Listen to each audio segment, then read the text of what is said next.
Novak Djokovic has been questioned over his decision to part ways with longtime coach Marian Vojta after starting the season with 2 wins and 2 losses.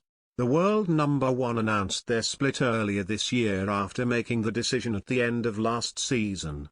The pair split once previously in 2017 in an unsuccessful stint for the Serb, which saw him fail to make it beyond the quarter-final stage at any Grand Slam.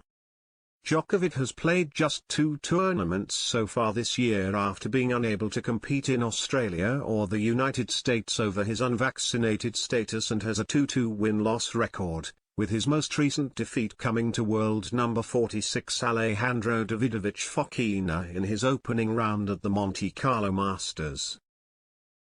As well as his lack of matches for the season, there is also one key piece of the Djokovic puzzle missing: his former coach Vojta.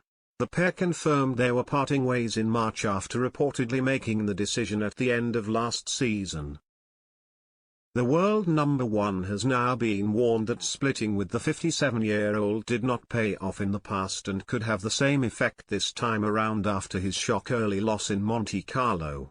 "There is still something bothering me about Djokovic," 1992 Olympic tennis champion Marc Rosset told RT's.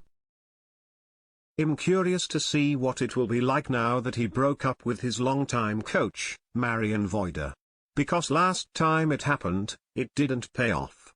Djokovic has also been working with former world number 1 Goran Ivanisevic since his Wimbledon win in 2018, and the Croat has now become his sole coach after working alongside Vojta for 3.5 years.